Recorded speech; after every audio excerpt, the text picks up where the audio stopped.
자, 명절들 잘 지내셨습니까?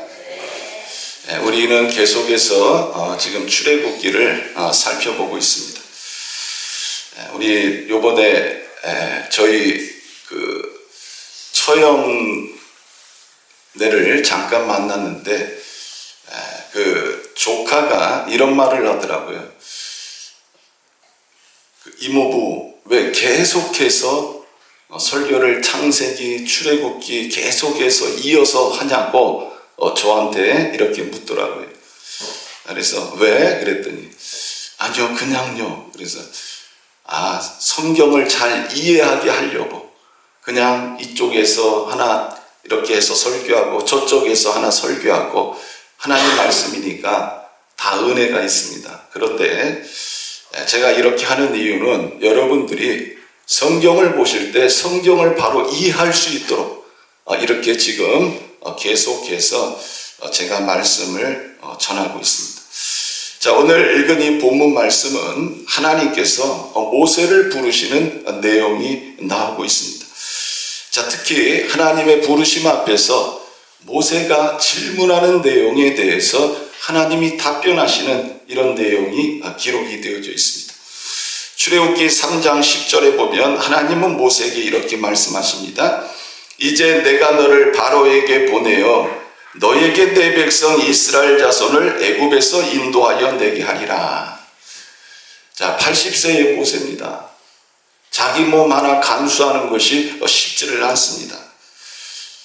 광야에서 40년을 양을 치면서 살아가던 한 노인에게 하나님께서 갑자기 나타나셔가지고 하나님께서 말씀하신 겁니다. 내가 너를 애굽으로 보내겠다. 그리고 애굽에서 고통받고 있는 이스라엘 자손을 구출하라, 구원하라. 이러한 말씀입니다. 자, 하나님의 부르심 앞에서 모세의 반응이 어떠하자는 것입니다. 자, 첫 번째로는요, 모세의 질문입니다. 하나님 앞에 첫 번째로 드리는 이런 모세의 질문이 나와 있습니다. 자, 우리 11절 말씀, 자, 같이 한번 읽겠습니다. 시작. 모세가 하나님께 아뢰되 내가 누구이기에 바로에게 가며 이스라엘 자손을 애굽에서 인도하여 내게 하리라. 자, 이 질문은 단순한 겸손의 표현이 아닙니다. 이것은 자신의 한계를 너무나 잘 아는 한 사람의 고백이기도 합니다. 그리고 자신에 대한 이러한 탄식이기도 합니다. 자, 내가 누구이기에 라는 이 말에는요, 이 모세의 지난날의 실패의 모든 이러한 기억들이 담겨져 있는 이러한 질문이기도 합니다. 자, 모세는 자기 자신을 너무나 잘 아는 사람이었습니다. 한때는요, 정말 하늘에 나는 새까지도 떨어뜨릴 수 있는 이런 권세와 능력과 힘을 가지고 있던 사람이 모세였습니다. 그 시절의 모세는요, 내가 하면 다 돼. 내가 손대면 다 이루어져. 난 할 수 있어. 이렇게 자신에 대해서 호언장담하던 사람이었습니다. 그러나 우리가 잘 알고 있는 것처럼 그런 모세가 인생에 있어서 아주 큰 이러한 실패를 경험하는 것을 보게 됩니다. 어느 날 밖에 나갔다가 이스라엘 사람들이 애굽 사람에 의해서 고난당하는 것을 보고 이제 애굽 사람을 쳐 죽입니다. 그리고 흙 속에 숨겨둡니다. 다음날 나갔더니 히브리인 둘이 싸웁니다. 그래서 왜 싸우느냐 말립니다. 그랬더니 한 사람이 뭐라 그럽니까? 어저께 애굽 사람 죽인 것처럼 또 나를 쳐서 죽이려고 하느냐. 이 말을 듣고 모세는요, 이제 미디안 광야로 도망합니다. 내가 애굽에서 고통받고 있는 이스라엘 백성들을 구원할 거야. 이런 마음을 가지고 있던 모세가 동족들에게 거절을 당하고 미디안 광야로 도망하게 되었습니다. 그리고 미디안 광야에서 40년을 지나게 됩니다. 그 40년의 세월을 보내면서 자존심은 깎였고요. 자존감은 완전히 바닥에 떨어졌고 열정도 사라지게 되었습니다. 그래서 이제 그는 말합니다. 내가 누구입니까? 내가 누구이기에? 라고 하나님 앞에 물어보고 있습니다. 젊은 날의 모세는 늘 이렇게 말했습니다. 내가 누구인지 아십니까? 너희들 내가 누군지 알아? 이렇게 말하던 사람이었습니다. 어떻게 보면 세상에서 제일 잘 나가는 사람이었습니다. 나 대제국 애굽의 왕자야. 그러나 광야의 모세는 지금 하나님 앞에서 뭐라고 질문하고 있습니까? 내가 누구이기에? 한번 따라해 보시기 바랍니다. 내가 누구이기에? 사랑하는 성도 여러분, 하나님께 쓰임받는 사람은요, 인생에서 한 번쯤 내가 누구이기에? 라고 질문했던 사람들입니다. 내가 누구이기에? 라고 질문하는 사람들은요, 인생에서 완전히 바닥에 내려갔던 경험이 있던 사람들입니다. 인생에서 실패하고 고통을 받고 눈물을 흘리고 바닥에까지 내려갔었던 경험이 있는 사람이라는 것입니다. 이런 모세의 질문에 대해서 하나님은요, 너가 누구인지 내가 가르쳐 줄게, 이렇게 대답하지 않습니다. 모세는 하나님 앞에 물었습니다. 내가 누구이기에 가며 인도하리까? 그런데 하나님은 모세의 질문에 정면으로 답하지 않습니다. 너가 누구이기 때문에 가야 된다. 너는 능력이 있기 때문에 가야 된다. 너는 가진 것이 있기 때문에 가야 된다. 너는 똑똑하기 때문에 가야 된다. 너는 잘 알고 있기 때문에 가야 된다. 하나님은 이렇게 말씀하시지 않습니다. 오히려 이런 질문을 한 모세에게 하나님은 12절에서 이렇게 말씀합니다. 내가 반드시 너와 함께 있으리라. 자, 우리 12절 말씀 같이 한번 읽어보겠습니다. 자, 시작. 하나님이 이르시되 내가 반드시 너와 함께 있으리라. 내가 그 백성을 애굽에서 인도하여 낸 후에. 그래서 하나님을 섬기리니 이것이 내가 너를 보낸 증거니라. 하나님, 내가 누구이기에 갑니까? 하나님은 이에 대한 답을 정확하게 주시지 않고 하나님은 내가 반드시 너와 함께 있으리라, 이렇게 말씀하고 있습니다. 하나님은 모세에게 내가 택한 사람의 자격을 말하지 않습니다. 너가 이만큼 배웠기 때문에, 너가 이만한 힘이 있기 때문에, 너가 이만한 능력이 있기 때문에, 너가 이만큼 돈이 있기 때문에 이렇게 말씀하시지 않습니다. 너가 이런 삶을 살아왔기 때문에 모세의 이력에 대해서, 경력에 대해서 말씀하시지 않습니다. 또 모세를 설득하시지도 않습니다. 대신 하나님은 이렇게 말씀합니다. 내가 너와 함께한다. 사역의 성공은요, 내가 누구인지를 아는 것에 성패가 달리지 않습니다. 누가 나와 함께 하느냐에 달렸다는 것입니다. 우리는 자꾸 하나님의 부르심 앞에서 또 하나님의 일을 하면서 자꾸 자기 자신을 내세워요. 하나님, 나 이런 사람이에요. 하나님, 내가 이만큼 공부했어요. 나 이만큼 돈을 가지고 있어요. 나 이런 경험을 했어요. 내가 이 교회 초창기 멤버예요. 내가 이런 지혜가 있어요. 내가 이런 능력이 있어요. 자꾸 자기 자신을 내세워요. 그러나 하나님은요, 이런 것들을 보시고 일꾼을 세운 게 아니라는 것입니다. 중요한 건 뭐냐? 하나님의 부르심이라는 거예요. 그 부르심은 뭐냐? 하나님의 주권이라는 겁니다. 하나님이 택하신 거예요. 하나님이 부르신 거예요. 내가 뭐 있어서, 배워서, 능력이 있어서 처음부터 줄을 서서 하나님이 나를 세운 게 아니라는 거예요. 중요한 건 뭐냐? 하나님의 부르심, 하나님의 주권이라는 것입니다. 부르신 자와 하나님은 함께 하신다는 거예요. 내가 너와 함께 하리라. 믿으시기를 바랍니다. 다윗이 골리앗하고 전쟁하러 나갔을 때, 여러분, 골리앗 앞에서 다윗이 자기 자신을 내세웠습니까? 아니요. 골리앗 앞에서 야 까불지 마, 내가 키는 자가도 네가 볼 때 내가 어려워 보여도 야, 사자나 곰이 달려들면 내가 걔들 다 무찔렀어, 이렇게 얘기합니까? 다윗이 뭐라고 얘기를 해? 전쟁은 여호와께 속한 것이라.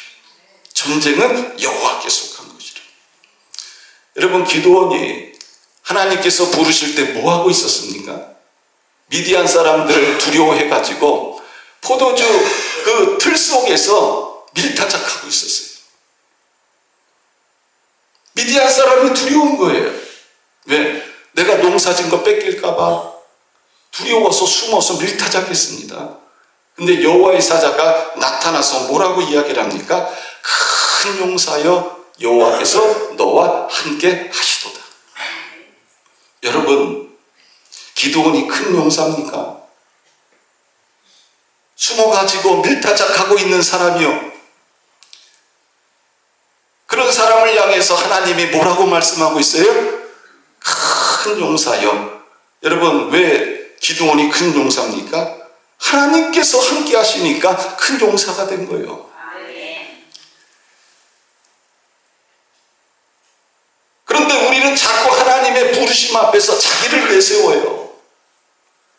내가 이래서, 내가 저래서. 여러분, 하나님은 그래서 사람을 택한 게 아니에요. 내가 뭘 가지고 있어서, 내가 뭘 잘해서 나를 택한 게 아니라는 거예요. 하나님의 부르심은 정말 은혜입니다. 하나님의 주권이요. 하나님이 진짜 은혜로 부르신 거예요.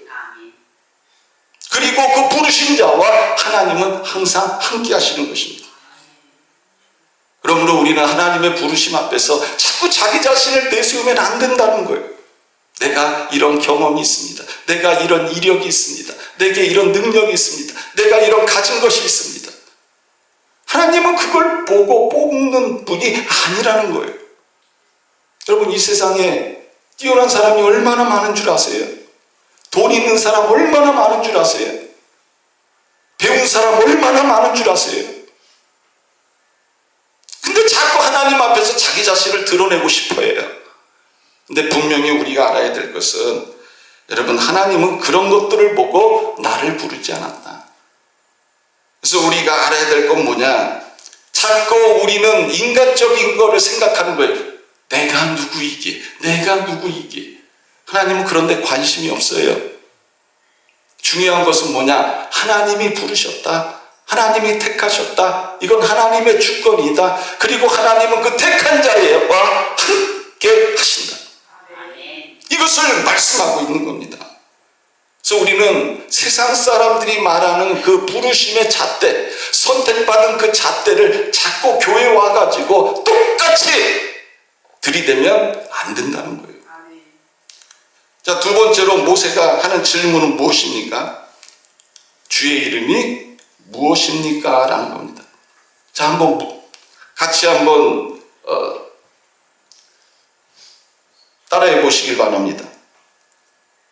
주의 이름이 무엇입니까? 주의 이름이 무엇입니까?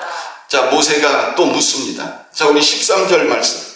자, 우리 같이 한번 읽겠습니다. 시작. 모세가 하나님께 아뢰되 내가 이스라엘 자손에게 가서 이르기를 너희의 조상의 하나님이 나를 너희에게 보내셨다 하면 그들이 내게 묻기를 그의 이름이 무엇이냐 하리니 내가 무엇이라고 그들에게 말하리이까. 이제 모세의 관심이 어디로 옮겨갔어요? 하나님의 이름이 뭐냐는 거예요. 주님의 이름이 뭐냐는 거예요. 내게 말씀하시는 주의 이름이 뭐냐는 거예요. 처음에는 누구에게 관심이 있었어요? 자기 자신에게. 내가 누구이기에, 내가 누구이기에 하나님이 나를 부르셨습니까? 근데 그 질문이 이제는 어떻게 바뀌는 거예요? 하나님이 누구인가예요. 처음에는 내가 누구인가에서 하나님이 누구인가로 옮겨가고 있습니다. 자, 모세의 질문에 대해서 하나님은 이렇게 말씀합니다. 자, 우리 14절 말씀 같이 한번 읽겠습니다. 자, 시작. 하나님이 모세에게 이르시되 나는 스스로 있는 자니라. 또 이르시되 너는 이스라엘 자손에게 이같이 이르기를 스스로 있는 자가 나를 너희에게 보내셨다 하라. 자, 모세의 질문에 대해서 하나님이 뭐라고 답변을 하셨습니까? 나는 스스로 있는 자니라. I am who I am. 나는 스스로 있는 자다. 이렇게 지금 말씀했다는 거예요. 여러분, 나는 스스로 있는 자니라라는 의미가 무슨 말입니까? 스스로 존재하시는 분, 변하지 않으시는 분, 영원히 동일하신 분, 약속을 하면 반드시 이루시는 분, 이분이 바로 스스로 존재하는 분이라는 것입니다. 여러분, 세상 만물은 다 변합니다. 우리나라 속담에도 10년이면 모두 변해요? 강산도 변한다. 10년이면 강산도 변한다고 그래요. 여러분, 모세도 변했습니다. 40년 전에 모세는 애굽의 왕자였습니다. 그러나 그 애굽의 왕자인 모세가 도망자로 변했습니다. 40년이 지난 지금은 젊음에서 노년으로 변했습니다. 여러분, 우리들도 변합니다. 세상에 변하지 않는 게 없어요. 다 변합니다. 저도 한때는 어머니의 젖을 빠는 아기였습니다. 그러나 이제는 머리가 희끗희끗하고 이제 어디 가면 할아버지 소리 듣는 그런 사람이 되었습니다. 아마 여러분들도 그럴 거예요. 모든 것이 다 변합니다. 그러나 변치 않는 분이 있습니다. 바로 하나님이십니다. 세월이 흘러도 하나님은 변하지 않습니다.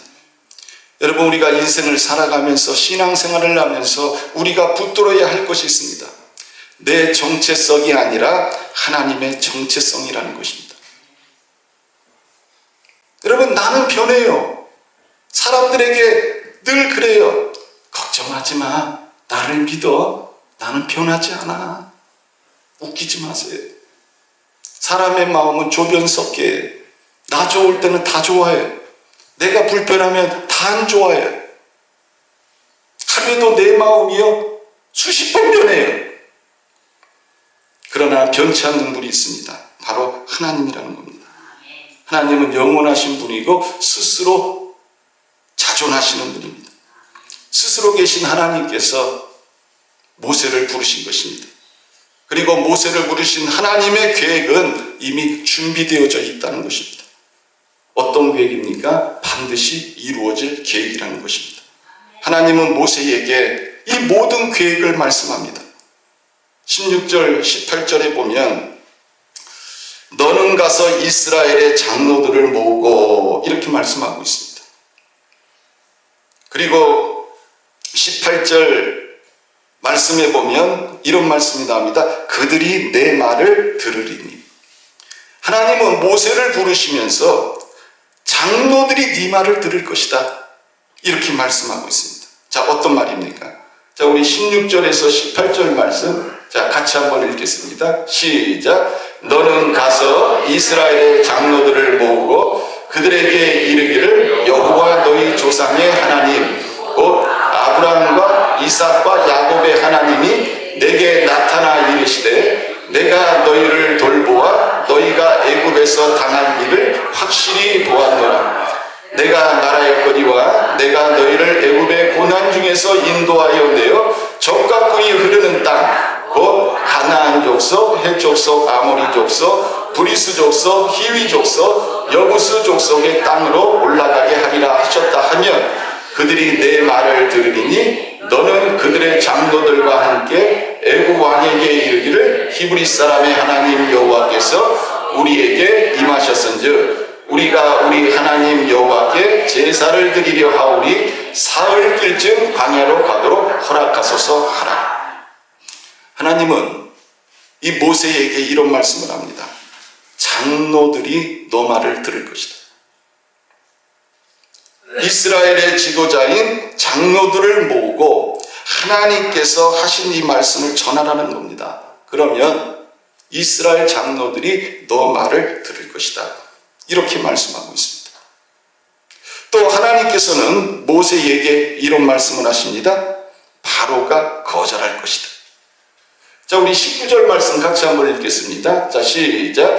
내가 아노니 강한 손으로 치기 전에는 애국 왕이 너희가 가도록 허락하지 아니하다가 내가 내 손을 들어 애국 중에 여러 가지 이적으로 그 나라를 친 후에야 그가 너희를 보내리라.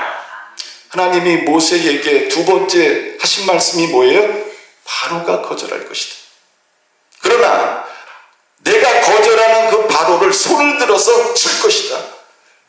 그 나라를 친 후에야 그가 너희를 보내리라. 하나님이요, 이 모세를 부르시고 모세에게 앞으로 되어질 일들에 대해서 지금 말씀하고 있는 겁니다. 또 하나님께서 뭐라고 말씀합니까? 너희는 빈손으로 나오지 않을 것이다. 우리 21절, 22절 같이 한번 읽겠습니다. 자, 시작. 내가 애국 사람으로 이 백성에게 은혜를 입히게 할지라 너희가 나갈 때에 빈손으로 가지 아니하리니 여인들은 모두 그 이웃 사람과 및 자기 집에 거류하는 여인에게 은폐물과 금폐물과 의복을 구하여 너희의 자녀를 꾸미라. 너희는 애국 사람들의 물품을 취하라. 하나님께서 지금 모세에게 하신 말씀이 뭐예요? 이제 애굽에서 이스라엘 백성들이 나갈 때에 빈손으로 나오지 않게 할 것이다. 여러분 생각해 보세요. 요셉이 있을 때는 괜찮았어요. 요셉이 죽고 난 후에 애굽에 새로운 왕조가 들었었습니다. 왕조가 완전히 바뀐 거예요. 구테타를 일으켜서 기존의 왕을 몰아내고 새로운 왕조가 들었었습니다. 그 사람은 요셉을 밀어냅니다. 그 이후로 이스라엘 사람들의 삶이 어떤 삶이 됐느냐? 고난과 고통을 당하는 삶이 됐어요. 노예의 삶을 살게 됐습니다. 몇 년간이나 한 350년 정도를 그런 삶을 사는 거예요. 몇 대에 걸쳐서 애굽에서 종살이를 했습니다. 그런데 여러분 이제 하나님께서 애굽에서 고통받고 있는 이스라엘 백성들을 출애굽을 시키려고 하는데 여러분 350년 동안 애굽에서 고통받고 있는 사람들을 빈손으로 내보낼 수는 없잖아요. 안 그렇습니까? 여러분 성경에도 나오잖아요.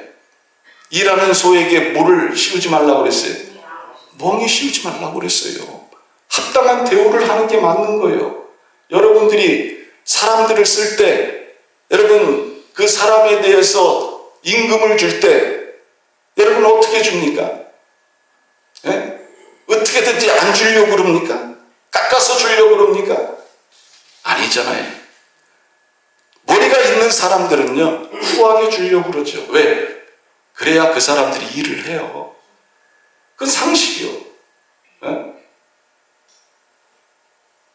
자꾸 안 주려고 그러고 깎으려고 그러고 여러분들이 세상에서도 그렇게 인색하게 살진 않아요. 근데 지금 애굽 땅에서 350년 동안을 종살이한 사람들이요.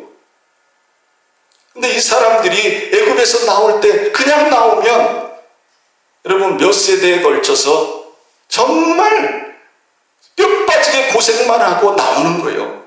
하나님은 이 모든 걸 아시는 거예요. 그래서 하나님께서 뭐라고 말씀합니까? 너희는 빈손으로 나오지 않을 것이다. 어떻게? 내가 애굽 사람으로 이 백성에게 은혜를 입히게 할지라 너희가 나갈 때 빈손으로 가지 아니할 것이다.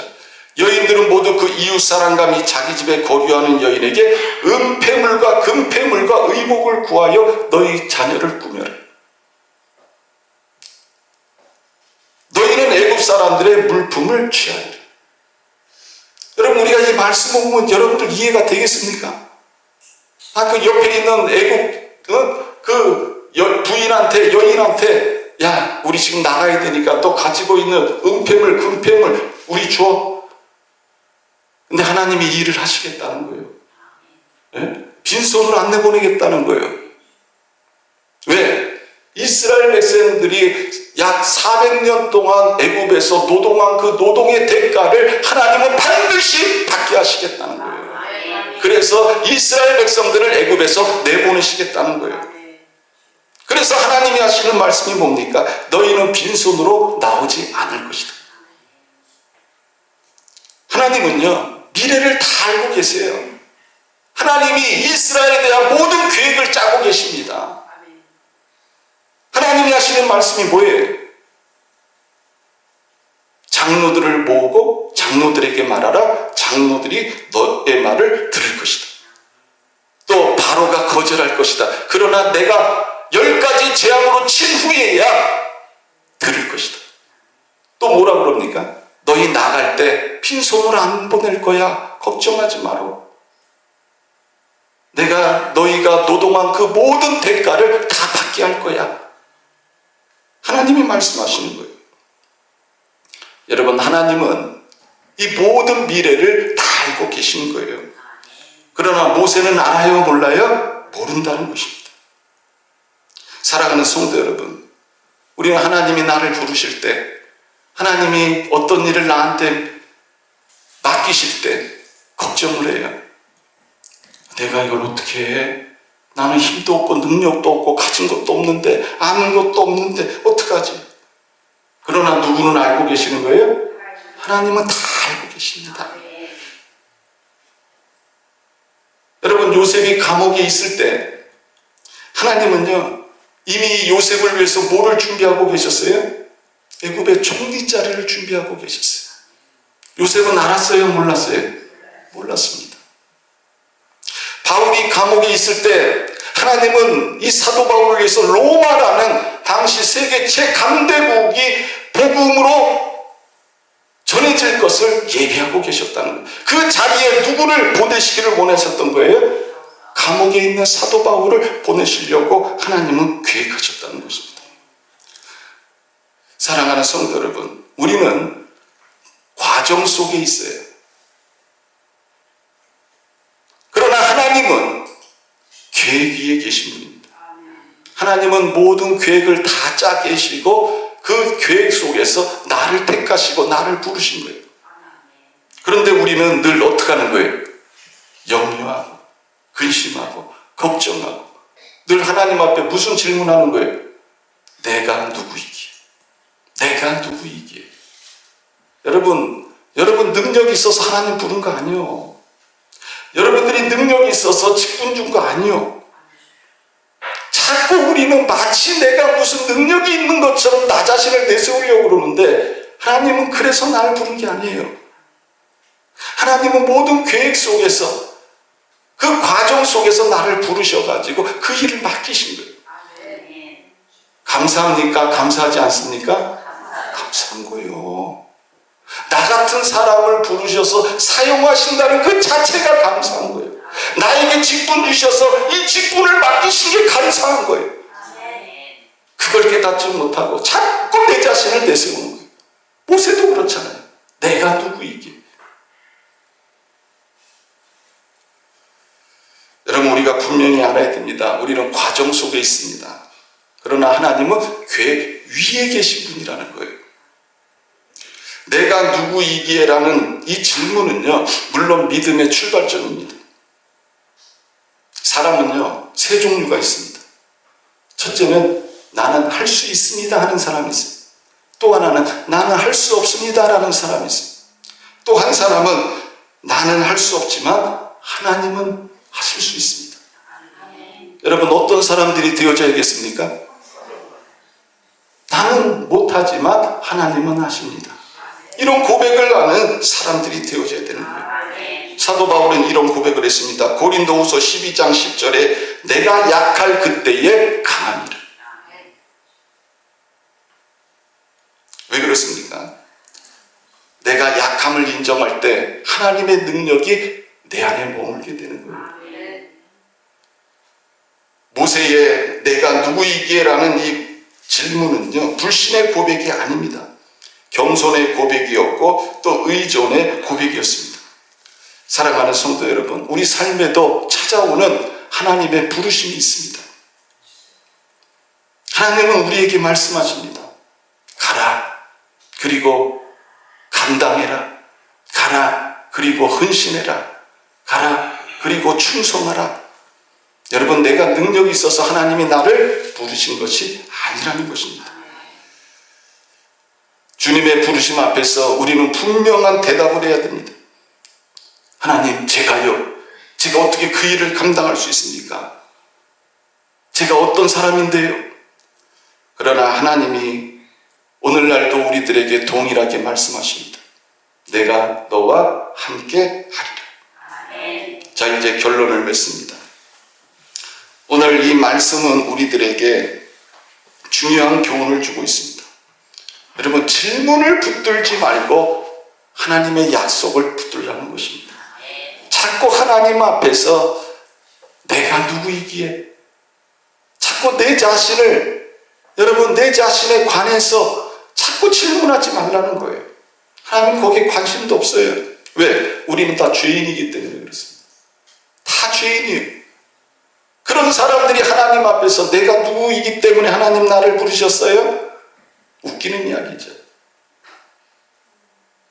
우리가 오늘 말씀을 통해서 분명히 알아야 될 것은 뭐냐? 질문을 붙들지 말고 약속을 붙드는 사람들이 되어져야 된다. 모세는 질문으로 시작했습니다. 그러나 출애굽은요, 질문으로 끝나지 않습니다. 출애굽은 순종함으로 이루어졌다는 것입니다. 하나님의 일은요, 내 확신으로 시작되지 않습니다. 여러분들이 이걸 아셔야 돼요. 하나님의 일은 하나님의 약속을 붙들 때 시작되는 것입니다. 오늘 우리에게 필요한 것은 나는 누구인가에 대한 답이 아니라 나를 부르신 하나님은 누구신가에 대한 확실한 믿음이 있어야 된다는 것입니다.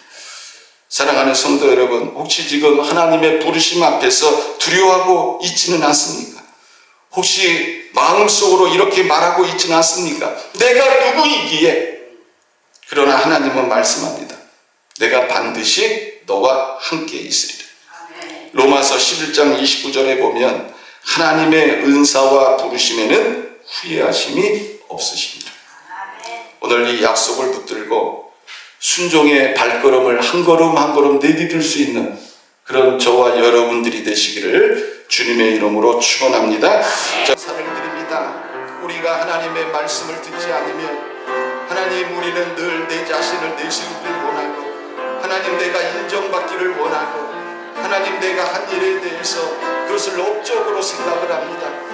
하나님, 그러나 우리가 오늘 말씀을 통해 들었듯이 내가 힘이 있고 능력이 있고 지혜가 있고 가진 것이 있어서 하나님이 나를 부르신 것이 아니라 바로 하나님께서 은혜로 나를 부르셨고 하나님의 주권 속에